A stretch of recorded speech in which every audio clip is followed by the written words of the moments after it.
Next আমরা যেটা করব সেটা হলো পাস্কালের সূত্র থেকে ঘাত বৃদ্ধির নীতি আর principal of multiplication of thrust from Pascal's law. এই পাস্কালের লকে কাজে লাগিয়ে আমরা থ্রাস্ট বাড়াবো, থ্রাস্ট বৃদ্ধি করব বা মাল্টিপ্লাই করব। সেটা কিভাবে হবে সেটা আমরা দেখি। এটা আমাদের এক্সপেরিমেন্টাল সেটআপ। এরকম একটা পাত্র আমরা নিয়েছি যেটা ইংলিশের ইউ শেপের। তো এই ইউ শেপটার মধ্যে একটা সাইড, একটা আমরা ইউ এর বাহু বলি, সেটা সরু অর্থাৎ অল্প প্রস্থচ্ছেদ বিশিষ্ট, এবং আরেকটা বাহু হচ্ছে বড়, সেটা বড় প্রস্থচ্ছেদ বিশিষ্ট। দুটোর মধ্যে আমরা একটা লিকুইডকে ভরলাম এবং সেই লিকুইডটাকে আবদ্ধ করার জন্য দুটোকে আমরা পিস্টন দিয়ে আটকে দিলাম। এখানে একটা পিস্টন ব্যবহার হয়েছে, সেই পিস্টনের ক্ষেত্রফল হচ্ছে A2, আর বড় বাহুতে যে পিস্টনটা আমরা লাগিয়েছি তার ক্ষেত্রফল হচ্ছে A1। এবার আমরা কি করলাম, ছোট পিস্টনের ওপরে বল প্রয়োগ করলাম, করে এখানে একটা চাপ ক্রিয়া করলাম। এখানে W2 একটা ভার চাপিয়ে দেওয়া হলো।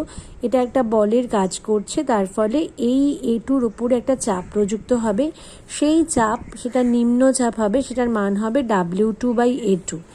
এই চাপ এবার পাস্কালের সূত্র অনুযায়ী অপরিবর্তিত মানে গিয়ে সর্বত্র সঞ্চালিত হবে এবং তরল সংলগ্ন পাত্রের গায়ে লম্বভাবে ক্রিয়া করবে, এবং এই লম্বভাবে ক্রিয়ার ফলে এই দিকের পিস্টনটা ওপরের দিকে ওঠার চেষ্টা করবে, কিন্তু আমরা এই দিকের পিস্টনটা যাতে ওপরের দিকে না ওঠে, একই জায়গায় থাকে, তার জন্য এর ওপরে W1 একটা ভার চাপাবো, তাহলে এটা আগের পজিশনেই থাকবে।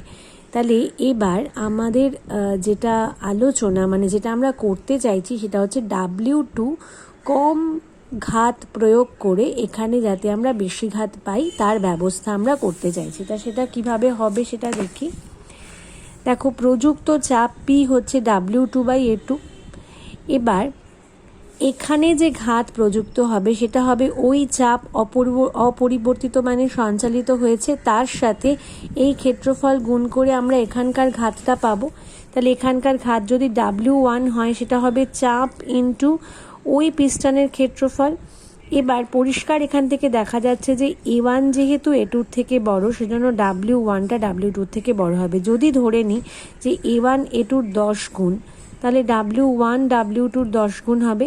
এইভাবে আমরা অল্প W2 প্রয়োগ করে অনেক অনেক বেশি W1 পাচ্ছি, অর্থাৎ এভাবে আমরা থ্রাস্টটাকে মাল্টিপ্লাই করিয়ে নিচ্ছি, অর্থাৎ বাড়িয়ে নিচ্ছি।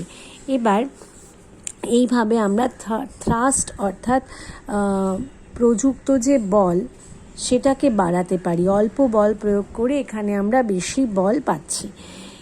এখন এই ঘাত বৃদ্ধির নীতিটা আলোচনা করলে অনেক সময় মনে হয় যে সেটা শক্তির নিত্যতা সূত্রের বিরোধিতা করছে, কিন্তু শক্তির নিত্যতা সূত্রের বিরোধিতা করলে তো সেই কোনো নীতি থাকতে পারে না। তো দেখতে হবে যে ঘাত বৃদ্ধির নীতি শক্তির নিত্যতা সূত্র মেনে চলছে কিনা। তো এখানে একটা কাজ করি, আমরা W2 যে বল এখানে প্রয়োগ করেছি ধরে নিচ্ছি, তার ফলে এই পিস্টনটা সেটা এতখানি পরিমাণ সরে এসেছে, কারণ বল প্রয়োগের ফলে এর একটা সরণ হবে, সেই সরণটা ধরে নিলাম এতখানি পরিমাণ। এই সরণটাকে আমরা বলছি Y, ছোট হাতের Y।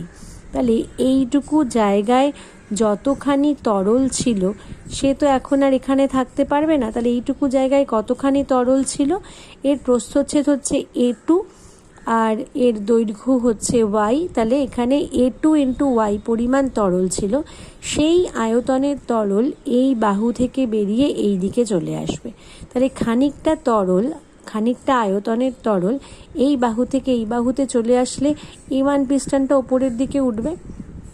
ধরা যাক A1 পিস্টনটা কিছুটা পরিমাণ ওপরের দিকে উঠলো, এখানে ছবিতে দেখানো নেই, আমি এখানে বলছি, ধরে নিলাম আমরা X পরিমাণ এটা ওপরের দিকে উঠলো। তাহলে X পরিমাণ ওপরের দিকে ওঠা মানে কতটা ভলিউম এখানে বেড়ে যাওয়া, A1 × X পরিমাণ ভলিউম বেড়ে যাওয়া। তাহলে এখান থেকে যতটা আয়তনের তরল সরেছে ততটা আয়তনের তরলই এখানে এসেছে, তার থেকে বেশিও আসতে পারে না, তার থেকে কমও আসতে পারে না। তাহলে যেহেতু আমার আয়তনটা অপরিবর্তিত থাকবে, সেজন্য A2Y একটা বাহুতে এই আয়তনের তরল সরেছে, সেটাই অন্য বাহুতে গিয়ে ঢুকবে, অর্থাৎ A1X।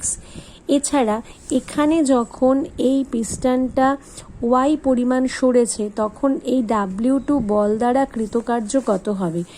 W2 বল দ্বারা কৃতকার্য হবে W2Y। আর A1 পিস্টনটা সরেছে X পরিমাণ, তাহলে আয়তন অপরিবর্তিত থাকলে A2Y আর A1X সমান হবে। এখান থেকে আমরা A2/A1 = X/Y পাই। তো আমরা এখানে যেহেতু দেখব এখানে যে আমার A2 ক্ষেত্রফলটা ছোট, তার জন্য A2 ক্ষেত্রফলটা ছোট বলে Y এর পরিমাণটা বড় হবে, A1 ক্ষেত্রফল বড় বলে X এর পরিমাণটা ছোট হবে, অর্থাৎ A2/A1 সেটা X/Y এর সাথে সমান হবে। যাই হোক, এবার আমরা এই পিস্টনটা কত কার্য করলো সেটা দেখব। এই পিস্টনটার ওপরে বল হচ্ছে W1 পরিমাণ, সেই বলের সরণ ঘটলো X পরিমাণ। তাহলে এক্ষেত্রে কৃতকার্য হচ্ছে W1X। W1কে আমরা এখান থেকে পেয়েছিলাম W2/A2 × A1, সেটা এখানে লিখছি W2/A2 × A1 × X। এবার A1X এখান থেকে পেয়েছি, সেটাই A2Y, তাহলে A1X এর জায়গায় A2Y বসিয়ে দিলাম। বসিয়ে দিলে এই A2 কেটে গিয়ে W2Y পড়ে থাকছে, অর্থাৎ এখান থেকে দেখছি A1 পিস্টনের কৃতকার্য W1X হচ্ছে W2Y, অর্থাৎ A2 পিস্টনের কৃতকার্যের সাথে সমান। তাহলে দুটো পিস্টনই সমান পরিমাণ কার্য করছে। তাহলে ঘাত যতই বাড়ুক না কেন, কৃতকার্য বা শক্তি অপরিবর্তিত আছে, অর্থাৎ এই যে ঘাত বৃদ্ধির নীতি যেটা আমরা পাস্কেলের সূত্র থেকে পাই, সেটা শক্তির নিত্যতার সূত্রকে লঙ্ঘন করে না।